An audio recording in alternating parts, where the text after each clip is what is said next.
नमस्कार, आप देख रहे हैं 2022 का महादंगल। मैं हूं आपके साथ अनुराग दीक्षित। उत्तर प्रदेश के विधानसभा चुनाव के मद्देनजर आज की कौन सी वो बड़ी खबर है जिसका बड़ा सियासी असर हो सकता है यूपी के विधानसभा चुनाव में, बताएंगे आपको। लेकिन सबसे पहले नजर सियासी सुपरफास्ट पर। उत्तर प्रदेश के बलरामपुर में पीएम मोदी ने सरयू नहर परियोजना का किया उद्घाटन। 9 जिलों के 30 लाख किसानों को होगा फायदा। कहा, ईमानदार सोच से दमदार होता है काम। पीएम मोदी का इशारों में अखिलेश यादव पर निशाना। बोले, कुछ लोगों का काम सिर्फ फीता काटना, हमारा काम परियोजना को पूरा करवाना। पीएम मोदी बोले, कुछ लोग कहेंगे हमने काटा था फीता, क्या पता बचपन में ही फीता काटा हो।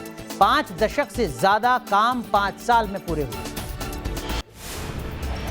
पीएम मोदी ने की योगी सरकार की तारीफ। कहा, पहले माफिया को संरक्षण देती थी सरकारें, आज माफियाओं की सफाई में जुटी है योगी सरकार।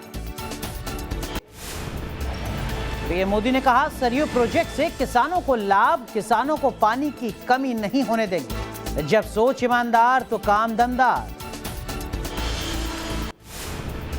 पीएम मोदी ने जनरल विपिन रावत को दी श्रद्धांजलि। कहा, जनरल रावत का जाना बहुत बड़ी क्षति। जनरल रावत ने सेना को आत्मनिर्भर बनाया। पीएम मोदी ने कहा, भारत ना झुकेगा ना थमेगा, भारत को और शक्तिशाली और समृद्ध बनाएंगे। बलरामपुर में सीएम योगी का विरोधियों पर निशाना। बोले, पूर्वी यूपी आजादी के बाद से था उपेक्षित। पूर्वी यूपी में बीमारियों का इलाज मुश्किल था। सीएम योगी ने कहा, मध्य गंगा परियोजना पर काम जारी, किसानों की आमदनी को दोगुना करना हमारा लक्ष्य। सीएम योगी बोले, आज यूपी में मेडिकल कॉलेज की एक लंबी श्रृंखला पहले सालों तक लटकी रहती थी परियोजना। 318 किलोमीटर लंबी है सरयू नहर परियोजना। 14 लाख हेक्टेयर खेत की होगी सिंचाई। 29 लाख किसानों को होगा फायदा।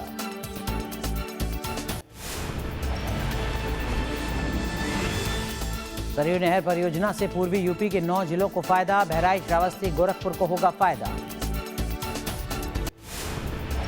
पीएम मोदी के बयान पर अखिलेश का पलटवार। कहा, सरयू के अलावा राप्ती परियोजना का काम भी हमने करवाया।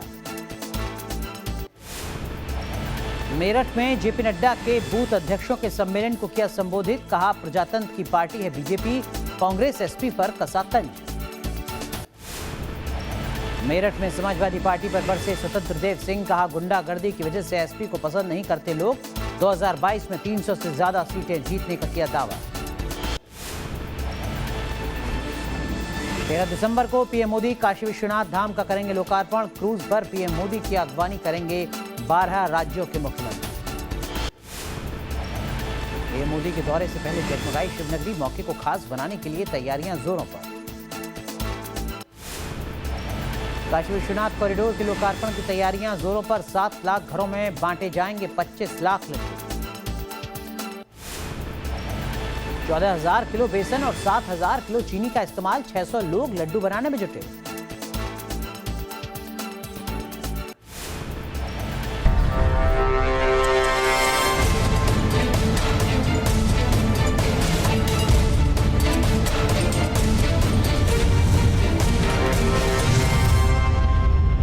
तो 2022 के महादंगल में अब बात पूर्वांचल के 9 जिलों के लाखों किसानों की 43 साल पुरानी आस के पूरा होने की, जिसे यूपी की योगी और केंद्र की मोदी सरकार ने साकार कर दिया। किसानों का वो सपना है सरयू नहर नेशनल प्रोजेक्ट, जिसका लोकार्पण आज प्रधानमंत्री नरेंद्र मोदी ने बलरामपुर में जाकर किया।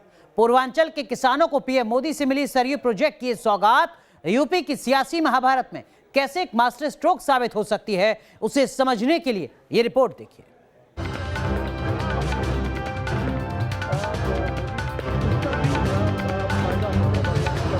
जय जय श्री राम।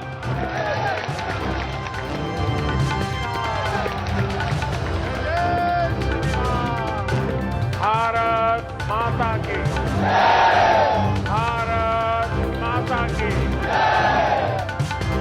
मोदी मोदी मोदी मोदी मोदी मोदी। साथियों, यही तो डबल इंजन की सरकार है।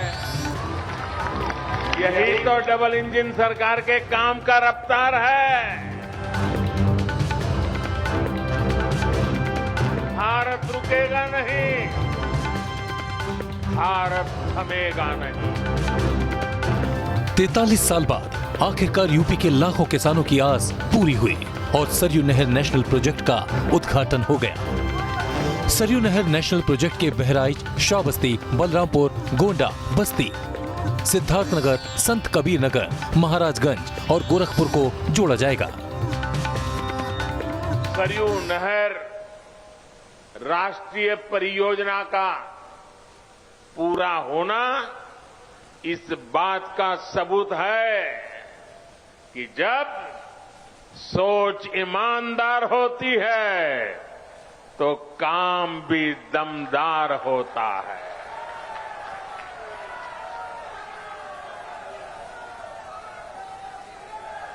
दशकों से आप इसके पूरे होने का इंतजार कर रहे थे।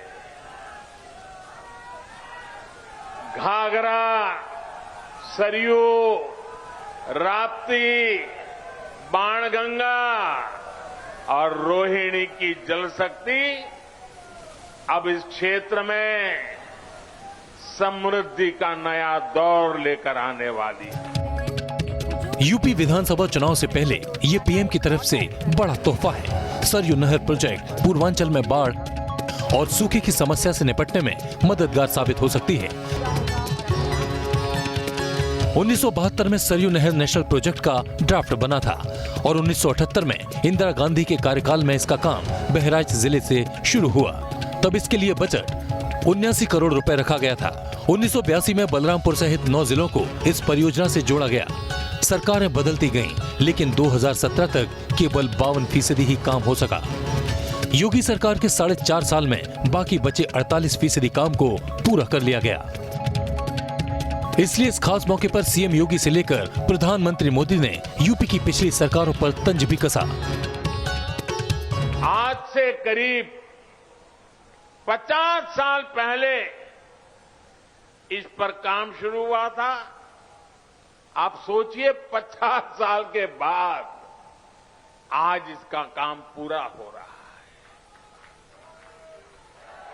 जब इस परियोजना पर काम शुरू हुआ था तो इसकी लागत 100 करोड़ रुपए से भी कम थी। जरा आप बोलेंगे कितनी लागत थी उस समय जब शुरू होना था तब? कितनी थी? कितनी थी? 100 करोड़। और आज कहां पहुंचा मालूम है? आज ये लगभग 10,000 करोड़ रुपए खर्च करने के बाद पूरी हुई है। पहले 2 वर्षों में तत्कालीन प्रदेश सरकार ने रुचि नहीं ली। उससे पहले की सरकार, चाहे वह कांग्रेस की रही हो, बहुजन समाज पार्टी की रही हो या समाजवादी पार्टी की रही हो, उनके अंदर तो रुचि थी ही नहीं। लेकिन जब प्रधानमंत्री कृषि सिंचाई की योजना आ गई तब भी लोगों ने रुचि नहीं ली। और परिणाम क्या था? 1978 से प्रारंभ हुई योजना 2017 तक आते आते लगभग 40 साल बीत गए और 40 वर्ष में भी परियोजना आधी भी पूरी नहीं हो पाई थी। यूपी चुनाव नजदीक है और ये प्रोजेक्ट खासकर पूर्वांचल के लिहाज से काफी अहम है। इस परियोजना से जहां 6200 गांवों के किसानों की फसलें लहलहाएंगी, वहीं बीजेपी भी इस प्रोजेक्ट को रिकॉर्ड टाइम में पूरा कर सियासी फसल काटने में जुटी है। क्योंकि पूर्वांचल में विधानसभा की कुल 142 सीटें हैं, उत्तर प्रदेश की 35% से ज्यादा विधानसभा सीटें पूर्वांचल में ही हैं।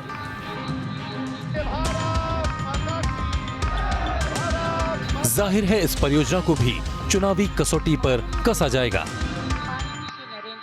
ये परियोजना बीजेपी को पूर्वांचल की कितनी सीटों पर मजबूत कर सकती है, आइए वो भी समझ लेते हैं। दरअसल ये नहर पूर्वांचल के जिन 9 जिलों से होकर गुजर रही है उसमें विधानसभा की 47 सीटें हैं और इनमें से 90 सीटों पर बीजेपी काबिज है। 2017 के यूपी चुनाव के नतीजों पर नजर डालें तो इन 9 जिलों में बीजेपी को 42 सीटों पर जीत मिली और उसका वोट शेयर 40.20% रहा। दूसरे नंबर पर बीएसपी रही जिसे 2 सीटें मिली और 22.15% वोट शेयर रहा। समाजवादी पार्टी 19.95% वोट शेयर के साथ 1 सीट ही जीत सकी, जबकि कांग्रेस का खाता ही नहीं खुला। उसका वोट शेयर 6.58% रहा। 2017 के चुनाव में इस इलाके में 1 सीट अपना दल को भी मिली थी जो बीजेपी की सहयोगी पार्टी है, जबकि 1 सीट निर्दलीय ने जीती थी। साल 2012 और 2007 के यूपी चुनाव की बात करें तो इन 9 जिलों में 2012 में समाजवादी पार्टी को 47 में से 24 सीटों पर जीत मिली थी और उसका वोट शेयर 28.22% था और यूपी में समाजवादी पार्टी की सरकार बनी। 2007 में डीलिमिटेशन से पहले यहां 48 सीटें थीं। तब बीएसपी ने यहां 21 सीटों पर जीत दर्ज कर 28.65% वोट हासिल किए थे। पिछले 3 विधानसभा चुनावों को देखें तो एक बात तो साफ है कि इन 9 जिलों की 47 सीटों पर उस पार्टी को ज्यादा सीट मिलती है जिसकी सरकार बनती है। लेकिन 2007, 2012 और 2017 के चुनावी नतीजों में एक बहुत बड़ा फर्क ये है कि 2007 और 2012 में सरकार बनाने वाली पार्टियों को ज्यादा सीटें तो मिली, लेकिन उसकी एक फिक्स रेंज रही, यानी कि उन्हें 20 में से 24 सीटों पर ही जीत मिली और उनका वोट शेयर भी 28% के आसपास ही रहा। लेकिन 2017 में जब बीजेपी की सरकार बनी तो सारे रिकॉर्ड टूट गए। सरकार बनाने वाली पार्टी बीजेपी को ट्रेंड से हटकर 47 में से 42 सीटें मिली और उसका वोट शेयर भी ट्रेंड से अलग सीधे 40% पर पहुंच गया। यही वजह है कि मुख्यमंत्री योगी ने साल 1978 में शुरू हुई इस परियोजना को अमली जामा पहनाया है, क्योंकि उन्हें मालूम था कि 9 जिलों की 90 सीटें एक मुश्त उन्हें मिली थी। योगी पार्टी के इस परफॉर्मेंस को जारी रखना चाहते हैं। देश के किसानों के लिए जो सपना देखा था उसका एक जीवंत उदाहरण सरयू नहर परियोजना बन रही है और यह सरदेव अटल जी के उस सपने को नदी जोड़ो अभियान का भी सपना साकार करती है। एक और खास बात यह है कि सरयू नहर प्रोजेक्ट के सियासी प्रभाव वाले ये 9 जिले पूर्वांचल के हैं, जो योगी आदित्यनाथ के व्यक्तिगत प्रभाव वाले जिले माने जाते हैं। इसलिए बीजेपी यहां न सिर्फ पुराने प्रदर्शन को दोहराना चाहती है, बल्कि उससे भी आगे निकलना चाहती है, ताकि 300 प्लस सीटों पर कमल खिलाने के टारगेट को आसानी से पूरा किया जा सके। T news nation.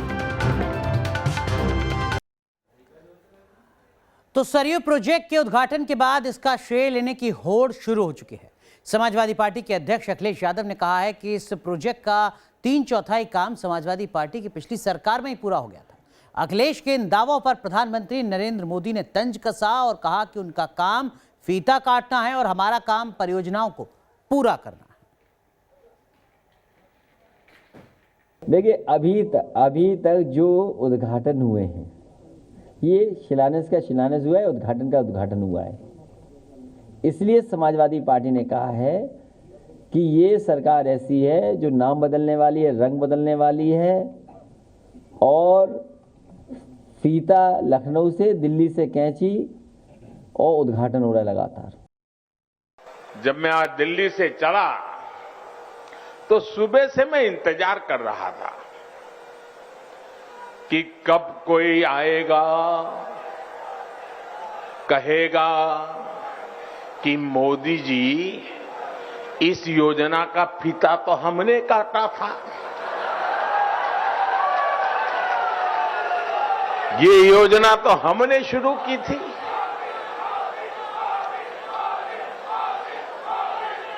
कुछ लोग हैं जिनकी आदत है ऐसा कहने की। हो सकता है बचपन में इस योजना का फीता भी उन्होंने ही काटा हो। तो देखिए, पूर्वांचल को लेकर लगातार राजनीति आगे बढ़ती जा रही है, क्योंकि हर राजनीतिक दल की कोशिश यही है कि कैसे पूर्वांचल पर बढ़त बनाई जाए। लेकिन पूर्वांचल पर प्रधानमंत्री नरेंद्र मोदी का फोकस किस तरीके से है, केंद्र सरकार का या कहिए राज्य सरकार का फोकस किस तरीके से है, ये जरा हम आपको इसकी पूरी एक क्रोनोलॉजी समझाते हैं। 20 अक्टूबर को पूर्वांचल का ही एक जिला कुशीनगर, जहां इंटरनेशनल एयरपोर्ट का उद्घाटन केंद्र सरकार के स्तर पर किया गया है। 25 अक्टूबर को सिद्धार्थनगर समेत 8 मेडिकल कॉलेजेस का उद्घाटन किया गया पूर्वांचल में। इसके बाद 16 नवंबर की अगर बात की जाए तो पूर्वांचल एक्सप्रेसवे का लोकार्पण किया गया है, जो अपने आप में एक बड़ी उपलब्धि है पूर्वांचल के विकास के लिहाज से। 7 दिसंबर को गोरखपुर में एम्स और खाद कारखाने का लोकार्पण किया गया और 11 दिसंबर को सरयू नहर नेशनल प्रोजेक्ट का लोकार्पण किया गया, जिसको लेकर अब अपने अपने दावे भी सामने आ रहे हैं। लेकिन इन सब के बीच पीएम मोदी और सीएम योगी का पूरा फोकस पूर्वांचल पर क्यों है, उसे समझने के लिए जरा कुछ आपको आंकड़े हम दिखाते हैं। देखिए, पूर्वांचल में आप समझ सकते हैं कि 24 जिले आते हैं, जैसा कि हमने आपको बताया। पूर्वांचल के इन 24 जिलों का मतलब विधानसभा के लिहाज से क्या है वो समझ लीजिए। यहां पर 142 विधानसभा सीटें हैं, यानी कुल मिलाकर उत्तर प्रदेश में जितनी विधानसभा सीटें हैं उसमें से 33% या 35% सीटें अकेले पूर्वांचल के इन जिलों में हैं। सीधा मतलब यह है कि जिसने पूर्वांचल पर अपनी बढ़त बना ली उसने यूपी की सत्ता पर अपनी बढ़त बना ली। इसीलिए पूर्वांचल को उत्तर प्रदेश की सत्ता का गेटवे कहा जाता है। 2017 में बीजेपी ने यहां की 142 में से 100 सीटें जीतकर सरकार बनाई थी। इस रीजन में बीजेपी का वोट शेयर 70% से ज्यादा का था। साल 2012 में चुनाव में समाजवादी पार्टी को बढ़त मिली थी, इस इलाके में 84 सीटें जीती थी और जो वोट का प्रतिशत था वो 59% से ज्यादा था और 2012 में सरकार भी समाजवादी पार्टी की बनी थी। 2007 की अगर बात की जाए तो इस इलाके में मायावती को सत्ता सौंपी गई थी, बीएसपी को यहां से 77 सीटें मिली थी।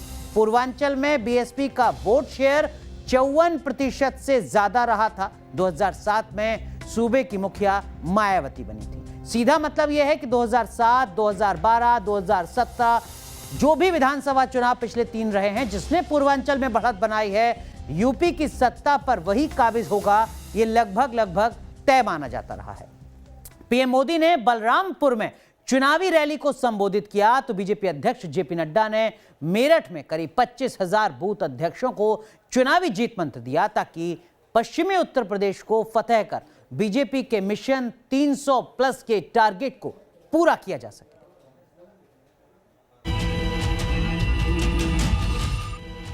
मिशन 2022 की तैयारियों में जुटी बीजेपी अब बूथ लेवल के अध्यक्षों के जरिए लोगों को जोड़ने और पश्चिमी यूपी फतेह करने की तैयारी में है। और इसी के तहत बीजेपी के राष्ट्रीय अध्यक्ष जेपी नड्डा ने मेरठ में लगभग 25,000 बूथ लेवल के अध्यक्षों को संबोधित किया। मित्रों, मैं बैठा बैठा देख रहा था इस दृश्य को। जहां देखो केसरिया ही केसरिया नजर आता है।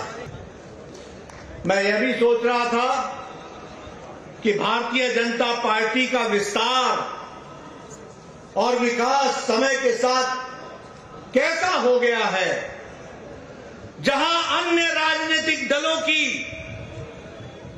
के बराबर की संख्या, यानी जहां अन्य राजनीतिक दल की ये जनसभा होती है, वहां उतनी ही सभा हमारे कार्यकर्ता सम्मेलन में होती है। इस बात को हमको समझना चाहिए। पश्चिमी यूपी में कुल 136 विधानसभा सीटें हैं, जिसमें से बीजेपी को 2017 में 109 सीटों पर जीत मिली थी, जबकि 2012 में सिर्फ 38 सीटें ही बीजेपी को मिल पाई थी। ऐसे में इस बार भी बीजेपी की कोशिश पश्चिमी यूपी में 2017 की करिश्मे को फिर से दोहराने की है। चलिए, यहां रुक रहे हैं, कुछ देर के लिए आप बने रहिए न्यूज़ नेशन के साथ।